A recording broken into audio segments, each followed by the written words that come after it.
এই যে গাইস চলে আসলাম আমরা বিয়ের খুব কাছাকাছি, একদম সামনেই আমাদের বিয়ে বাড়িটা। এই যে বললাম না যে আপনার বৌদি হচ্ছে অলরাউন্ডার। এই যে আমরা বিআরটিসি থেকে নেমে এখন আমরা আবার উঠছি এই যে ভ্যানে। গ্রামে ভ্যান গাড়ি অনেক। তো গাইস আমরা এখন আছি ঠাকুরগাঁ কচুবাড়ি বোর্ড অফিসে। হ্যাঁ, এটা আমার ফার্স্ট ব্রাইড, আমার সেকেন্ড ব্রাইড আছে সেকেন্ড ব্রাইড আছে আমার ডোমারে। তো এখানে আমি 7টার মধ্যে কমপ্লিট করে এখান থেকে বের হয়ে যাব। ওখানে আমাকে 12টার মধ্যে কমপ্লিট করতে হবে। তো সবাই আশীর্বাদ করবেন যেন আমার যাত্রাটা খুব ভালো হয়, টাইমলি পৌঁছাতে পারি, সুন্দরভাবে সাজাই দিতে পারি, তাদের আমার মনের মাধুরী মিশিয়ে তাদেরকে সাজাইতে পারি। তো আপনাদের কাছে হ্যাঁ, আপনারা যাতে দেখে বলেন যে না ভালো হয়েছে। মানে রাস্তাটা প্রচুর ধাক্কা ধুলাবালি। কি খাবে? ও এই যে ছবি তুলবো, বলো কিছু বলো। হ্যাঁ বলো বলো গাইস। আমার খালি ছবি তুলবো। সকাল থেকে আমি কিছু খাইনি, বলো না খেয়ে আসি, কারণ আমাকে জোর করে ঘুম থেকে উঠানো হয়েছে। আই দেখো কেমন করে দিচ্ছি। তো আমরা বিয়ে বাড়িতে পৌঁছে পুরো ব্লগটা সম্পূর্ণ করবো, দেখতে থাকুন।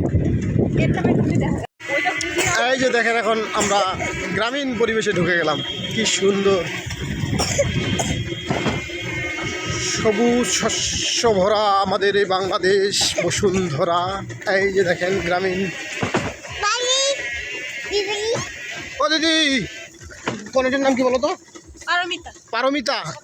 এখানে ঠিক আছে তো না? এই যে আমরা এখন ব্রাইডের বাড়ির খুব কাছাকাছি চলে আসছি। আমার ব্রাইডের বাড়ির সামনে চলে আসছি, মানে অনেক প্রতীক্ষার পর। মানে সাড়ে তিন 4 ঘন্টা জার্নি করে অবশেষে ব্রাইডের বাড়িতে পৌঁছাইলাম। হ্যাঁ, তো গিয়ে ব্রাইডের সাথে দেখা হচ্ছে, আপনাদেরকেও দেখাবো। একদম গ্রামীণ পরিবেশ। আর ব্রাইড কেমন লুক চাচ্ছে ওটাও আপনাদের সাথে শেয়ার করব। তো গিয়ে দেখা হচ্ছে, বাই। বাবু নামো, আস্তে করে নামো।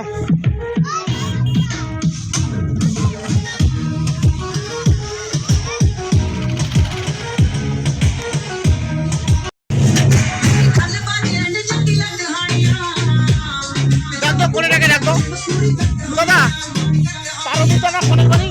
হ্যাঁ, এটা ফোনের নাম পারমিতা। তো আসতে বলেন যে রংপুর থেকে পার্লারের লোক আছে। যাও ভিতরে যাও।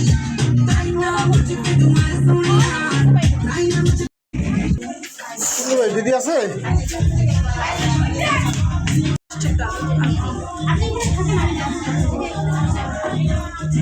ক্যামেরার সামনে আসতে যাচ্ছে না।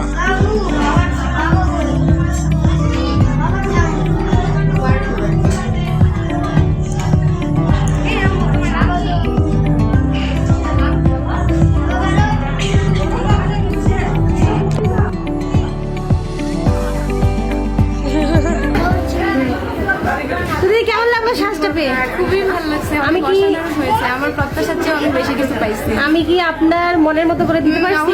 অবশ্যই আমি থ্যাংক ইউ দিদি, থ্যাংক ইউ। দুইটা রিলস হয়ে গেছে।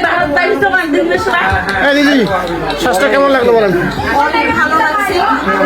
আমি বেশি তাই